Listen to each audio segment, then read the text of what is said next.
All right. Let's see if this thing works. All right. Hi, I'm Dharmesh. For all you Twitter people out there, there's an extra H right after the D if you are tweeting this. Wow, it's a big group. Very quick disclaimer. I'm not a professional speaker.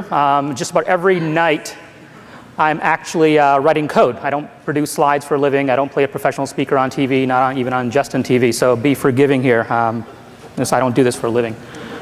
Now that I've lowered your expectations, just by way of quick background, I'm a serial software entrepreneur. I'm a big believer in bootstrap startups and self-funded startups, and we'll talk a little bit about that. But I'm going to focus a lot on marketing because I think the overall funding and angel funding and all that stuff's been talked about a lot. If the statement in terms of getting to liquidity seems immodest, that's because it is. It's one of the things that I'm actually very proud of. And I highly recommend it. For all of you that are out there in terms of getting to one liquidity event, that's what you should be solving for. That's all I'll say about kind of venture funding and things like that. Maximize your odds of a modest outcome if this is your first startup. That's my advice on raising venture funding, and I agree with him on don't do it if you don't have to. How many people read on startups or have ever heard of it? Just show of hands. Wow, a bunch of you. That's great. Thank you. So after selling my last startup, I went back to MIT to kind of get away from it. I promised my wife that I wouldn't do startups anymore because I'd just done it for so long. But I'm like, okay, well, I wrote my thesis on startups, which is hence the blog. But it's been really hard to kind of get away from it. So after starting the blog, writing the thesis on startups, I've made about 11 angel investments. And the idea behind the angel investments was to kind of live vicariously through other entrepreneurs and let them suffer the pain and agony, essentially. That was, it was pretty good in theory, didn't work out in practice. And right now I'm running a company called HubSpot, which you guys probably have not. How many people have heard of HubSpot? Bunch of you. Wow, that's impressive. Okay, that's because we're like in a 2-mile radius of here. So one thing that might strike you as a little bit odd, and especially if you read the blog, I've been relatively, I won't call it anti-VC, I'm anti-VC fundraising process. I think venture capitalists are fine people. If a truckload of money shows up at your door, I say take it, that's fine. I just don't like the process of raising funding, and so some people ask me the question, well, Dharmesh, you're a bootstrappy, anti-VC processy kind of guy, how'd you end up raising $17 million?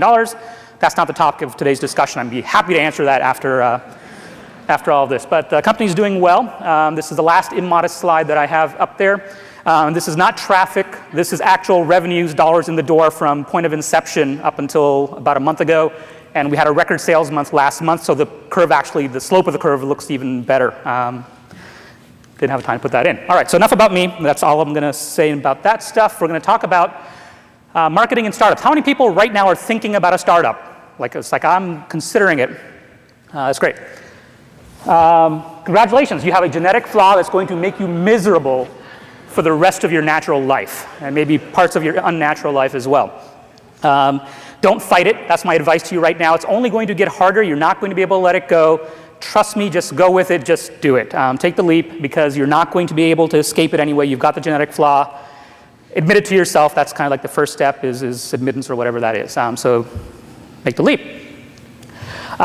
This is the most common excuse I get from entrepreneurs in terms of why they're not quite ready to actually do it. They're like, well, I'm not really sure my idea is good enough. It kind of stinks. And I'm like, yeah, your idea does stink. That's okay. Everybody's idea stunk when they started. So the idea here is to kind of jump in and do something because the reality is the odds of you actually finding that idea that's going to win go up dramatically once you've started a company. Sounds counterintuitive, but if you look at kind of success, like look at a bunch of successful startups, read Founders at Work from Jessica Livingston. There are so many examples of successful startups that did not end up doing the idea they originally pursued. What was successful was not the original idea. So the kind of corollary to that would be, well, if the initial idea is not what I'm going to be successful with anyway, it shouldn't matter. You should start anyway, regardless of how badly your idea stunk. And mine did a lot. It's worked out okay. Second most common excuse is that, well, kind of the economy's down right now, it's hard to raise funding, is this really a good time to start a company?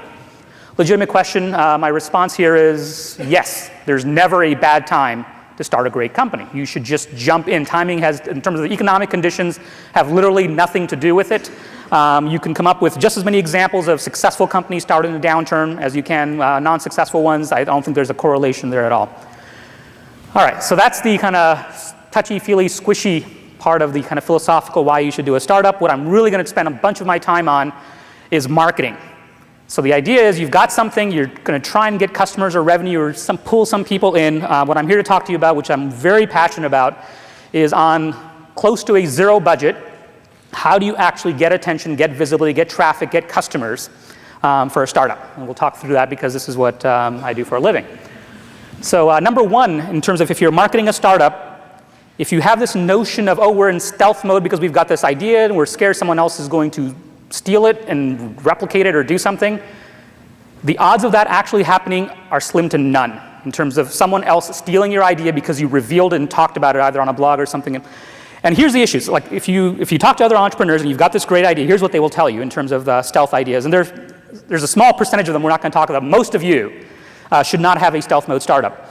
Because here's what actually happens in real practice. What happens is you have this idea and you con some co-founders into kind of joining you, and you're going to spend years kind of convincing people to pursue your idea. I'm going to repeat this. You're going to spend years convincing people that are on your team to pursue the idea. The odds of someone else externally saying, my God, that's a brilliant idea, I'm going to do it exactly as she was going to do, are slim to none. Just doesn't happen. The data is just not there to support it. Outside of things like patents and things like that, but we won't talk about that. On average, so we're at MIT, and I'm a big believer in kind of barriers to entry and having, doing stuff that's really, really, really hard. And that's great. I encourage you to do things that are really hard, which is the best barrier to entry you can have, is that it's just so hard, nobody else can do it. Let's say you don't have that, or don't have that barrier to entry as high. The next best thing, in my mind, is marketing.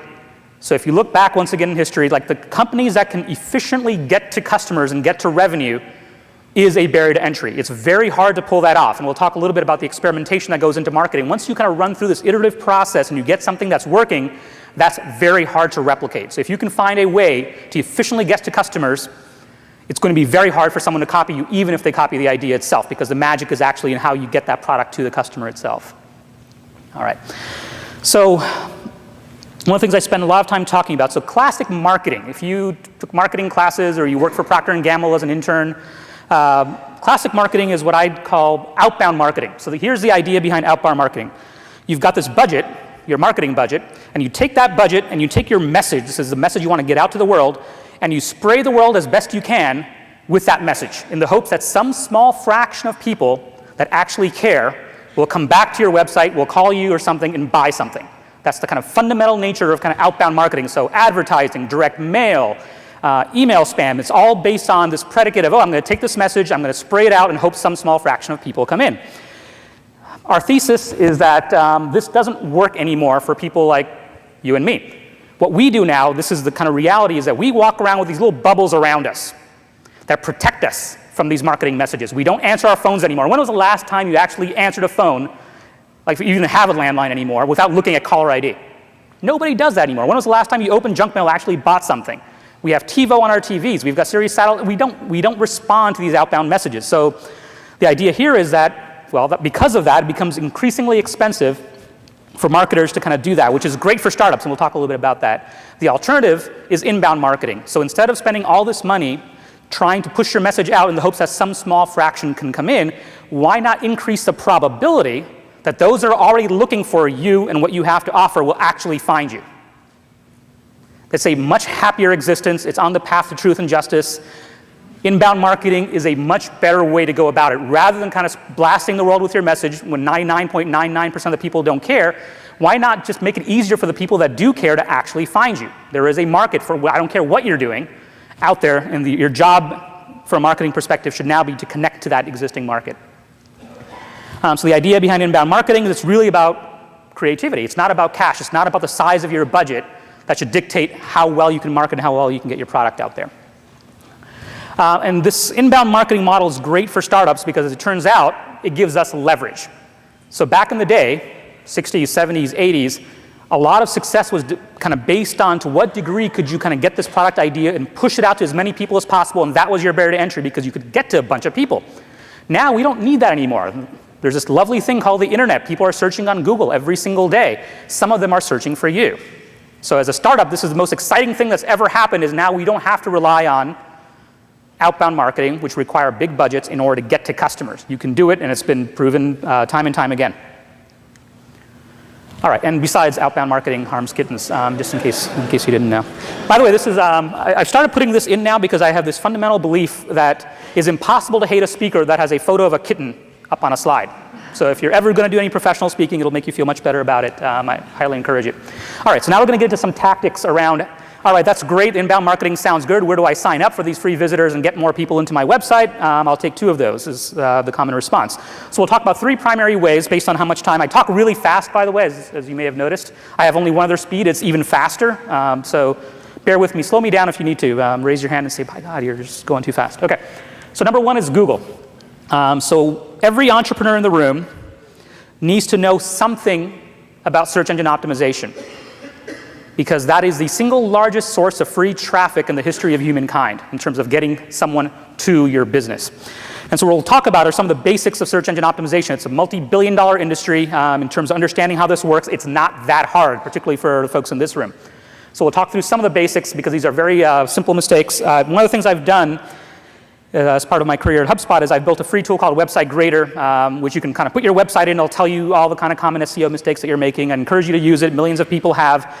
So a lot of what I'm about to say comes out of data from Website Grader. We've graded about 1.6 million websites at this point, and I get into debates all the time and encourage you to debate me on SEO after. In this particular case, I happen to be right because I have the data to back it up, but if you want to debate me, I'm happy to do it. So let's talk through. So number 1, very, very basic stuff. You've got the paid results on Google. If you go to Google, you know that. And the organic results on the left-hand side. So the left-hand side are the results that you want to get into because those are free results. So in this particular example we'll run through, let's assume we have a software company that's going to do iPhone blackjack software. It was late. It was 4 o'clock in the morning. Bear with me. That's the best I could come up with in terms of an example.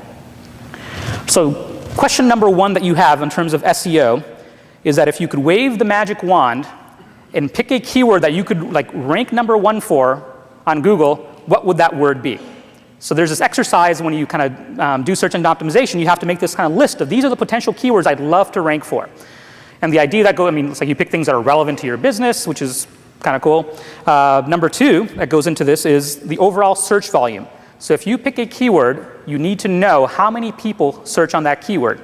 If you pick an arcane term that completely and accurately describes your business, but only 4 people a year search on that term, even ranking number 1 is not going to do anything for you because there's just no traffic to be had. The opportunity is just inconsequential. The second thing is around competition.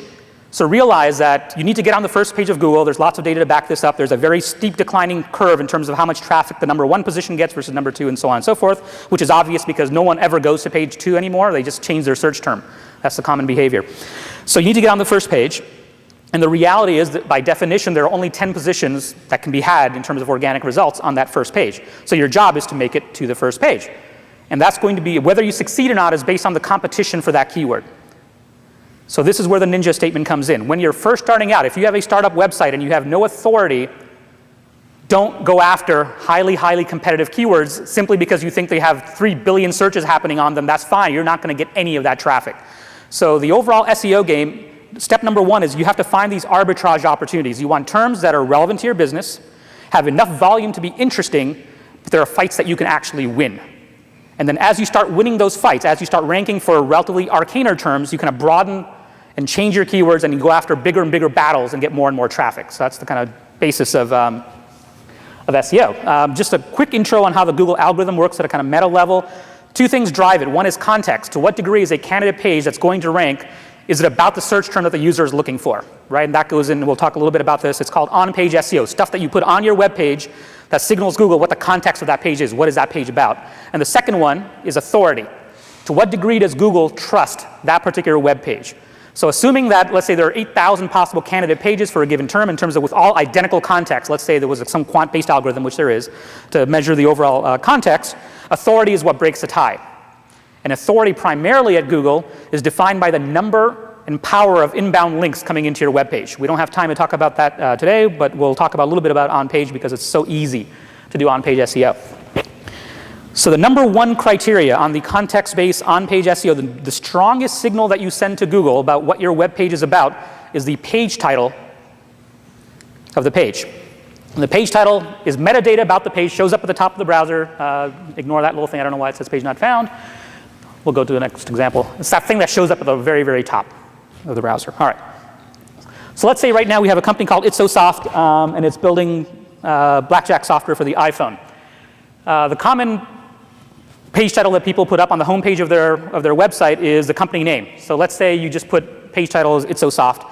That's a very stupid thing to do.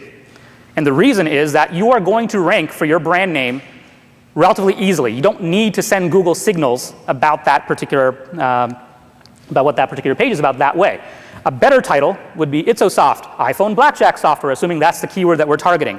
This is much more likely to rank, obviously, for blackjack iPhone software than just having ItSoSoft in the page title, because the page title is the strongest possible signal you can send to Google. An even better page title would be putting iPhone blackjack software first in the page title.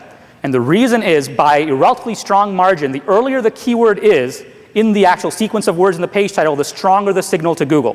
And this has been documented thousands and thousands of times. There's lots and lots of overwhelming data, so trust me on this. So the ideal way, in my mind, for a startup where your brand is not that well known, you don't need, like, people are not going to click on it simply because they've never heard of ItSoSoft, obviously. Get your keywords, whatever you're solving for, early in the page title. This has a dramatic impact on your ability to rank, so don't just go do it. By the way, if you really want to piss me off, make the page title of the homepage home on your website. That is the worst use of real estate unless you're obviously selling homes, and still, anyway, it's way too competitive. Don't do that, don't do that, just out of respect for me. We're not going to talk about links, but that's the only other way. I mean, you have to do, I'll get all the on-page stuff right. That's easy to do. It'll take you a couple of hours to kind of go through the brainstorming exercise and change your pages up. That's not hard. Getting links is really, really hard. That's where the name of the game is. We don't have time to talk about that.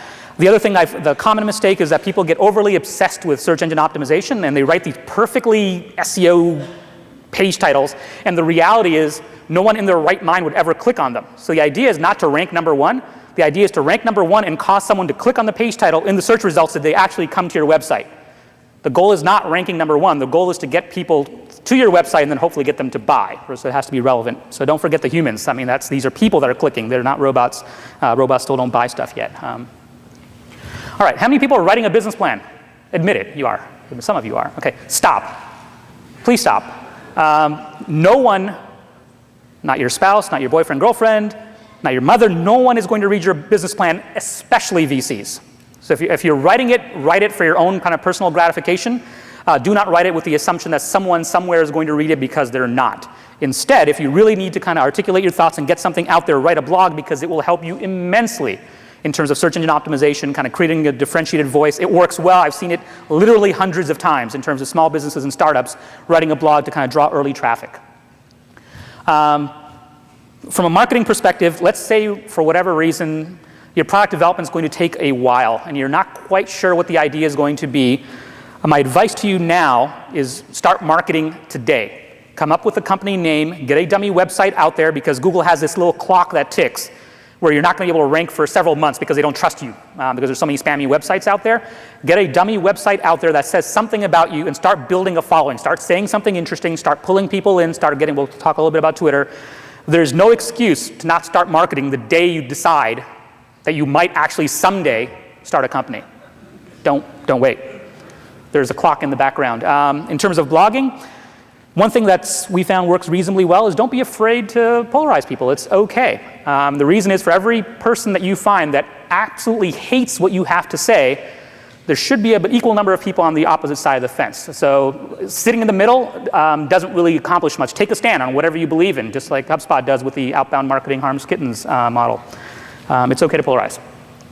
All right, now I'm going to just take a pause and relax. All right, everybody still with me? Everybody? Just like, no, all right, cool. All right. Talk a little bit about social media. Facebook, as you all have read, there are more users on Facebook than there are atoms in the universe at this point, right? I mean, it's so it's important. One thing I'm going to share with you is something that's is not known about Facebook. So if you go to Facebook right now, or when you get back, at the very bottom, click on advertise. So let's assume you're going to pretend like you're a Facebook advertiser. You don't actually have to buy the ad. Here's a little insider secret. What they have is, before you even buy the ad, they have this little demographic tool that you can say, I want to target people in this city or state that's female, that's got this marital status and has a college degree and has this keyword in their profile. And it will tell you exactly how many users on Facebook fit that profile. That's the cheapest form of market research that I've ever found, and it's going to get taken away because it doesn't make any sense for Facebook to give this data up because all sorts of people will value this data. So do it. If you're just curious about whether you're going after this market or that market, and it's a relatively representative sampling now because so many people are joining Facebook. The largest, fastest growing demographic on Facebook, I think, is women over the age of 55. So it's not just college students anymore.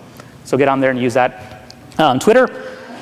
The reality is it's just not weirdos like me and some of you. Normal people are joining Twitter. And the reason lead gen and customer gen source at HubSpot right now, it's a free tool that grades Twitter profiles. And I've looked at 5 million profiles that software has. And there are more people, there's like 25,000 new users that Twitter grader will see every single day.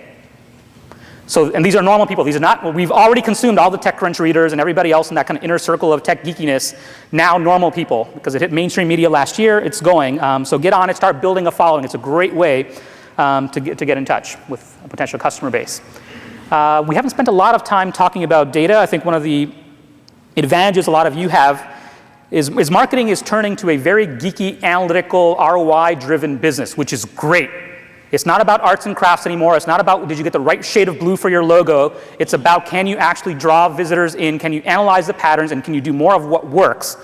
And a lot of you in the room are exceptionally good at this because we've hired 15 MIT people at HubSpot. They're exceptionally good at this. So learn to dig into your data, whether it's Google Analytics, start building those customer profiles and do that very, very early. All right, winding down. Small plug for the book, only because I just wrote it or co-authored it, and the launch party is on Friday and it comes out on Monday. So, but you don't have to buy it. I've told you a bunch of what you need to know already. But if you do decide to buy it, it's inboundbook.com, by the way. All right, so back to some closing squishy stuff. On startups, I've done this for a long, long time. And a bunch of people have talked about the kind of the troughs and things of sorrow, and that's very true. You are going to run into those kinds of issues. If you're not having fun, stop doing it. It's just not worth it. So point number one. Point number two, this is the big call to action right now. Your co-founder, your future co-founder, your team is likely sitting like next to you, except for you over there, because the guy next to you, he's looking scary. I would go 2 rows back. But everybody else, it's like in your vicinity, you have the opportunity to connect. Like the hardest thing to do in a startup is finding that original, like the idea doesn't count, raising cap, all of that is secondary. If you can pull that team together, your odds of succeeding are exceptionally higher. And you have this unique opportunity. If you're in the area or whatever, start connecting to people. And I was particularly bad at this because I'm an antisocial guy. I like people, okay, I just don't like spending time with them. Anyway, so get the team together, and I'll close on this particular note, is one of the things I've learned about startups is that entrepreneurs are good at some fundamental things right now, and it's like it's a journey, and I know this is really squishy after the geeky analytical talk or whatever.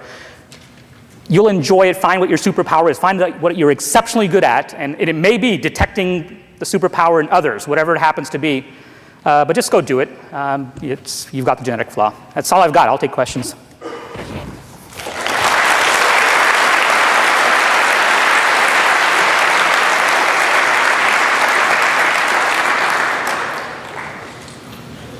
Hi. You mentioned start a blog, use Twitter, that kind of thing. Do you have a sense for whether it should be more on a personal basis? Do you sort of sell yourself as the brand, or do you have to pick a company, even if it's just speculative, you kind of build that following for a more corporate entity? Yeah, so my advice in terms of early blogging is that don't make it commercial. Don't sell anything, don't market anything. Write about what you're passionate about. And so it should have a personal tone to it. Don't pretend like you're writing it for yourself and write what, I mean, like the key goal is that you want to do something that you can repeat. Like it shouldn't be a drudgery. You should be able to just kind of get your thoughts out there. And even it's just about the startup experience. I think part of the value of blogging is simply self-discovery as well, because you'll start to get comments and you'll be like, wow, that's the stupidest thing I've ever heard, and that's a growing process. And once again, I've seen this hundreds of times at this point right now. It does work. It's very frustrating starting a blog. A lot of us have been through it. Stick to it, and it does pay off. There's like literally hard dollar return that I've seen in, I want to say 100% of the cases now, the folks that I've interacted with. But don't make it commercial, write personal. It doesn't have to be about the business. It can be about you. It's okay. Just get in the habit of writing. Thanks.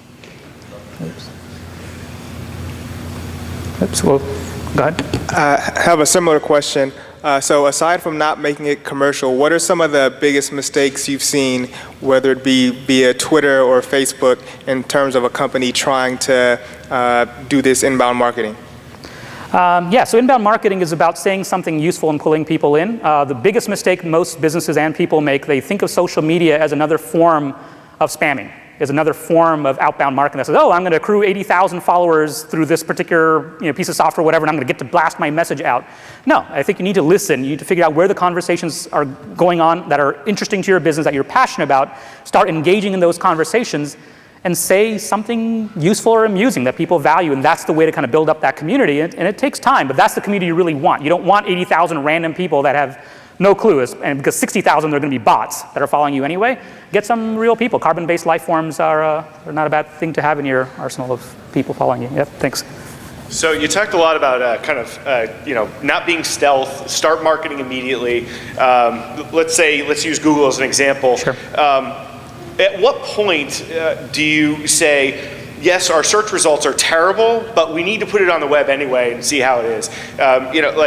I've been working on a system for a while that, Sure. Basically the product still kind of stinks. I Yep. mean, it really does. Yep. And, but at the same time, there's this kind of dilemma about kind of when do you put it out there Sure. and start getting feedback, but part of the reason that it stinks is still technical. It's Sure. not related to whether it's meeting the user's requirements. Yeah, that's a great question. So I'm a master of building stinky products, by the way, early on. And the job is obvious to make them stink less over time. My personal bias on this is to launch it as early as possible. And when I say launch, I mean a trickle launch, not this big, we're going to have a launch party and we're going to send TechCrunch a press release or something in the hopes of getting written up. Because the sooner you can get it out there, the sooner you get real feedback. I think entrepreneurs tend to overestimate we only have one chance to make a first impression. On average, we tend to overestimate the impact of that first impression. Most markets that entrepreneurs are going after are relatively large and more forgiving than they think they are. As long as you don't do this big blowout launch and try and create this marketing event, if you just kind of trickle it out there, get some real people to try it out, be apologetic about the software and say, this is what it is. So I like to say, A, get it out there early, and then B, charge for it as early as possible. So charge early, charge often.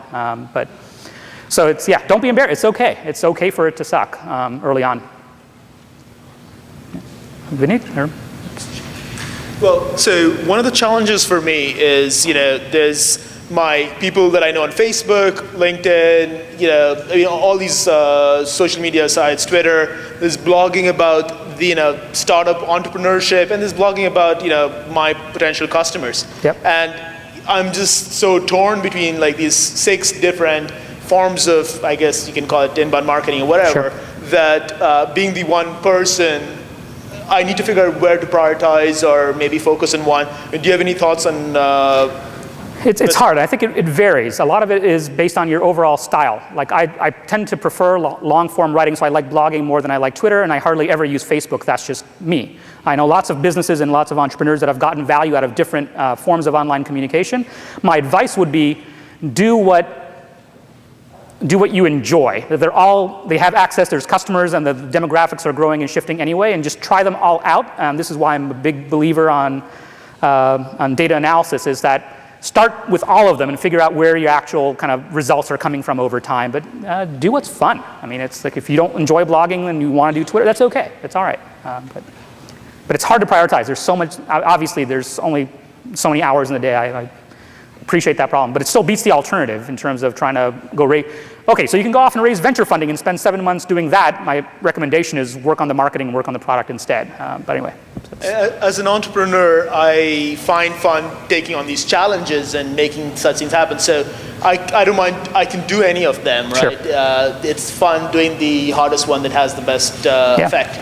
But just like this one of picking things. But thanks. Yeah.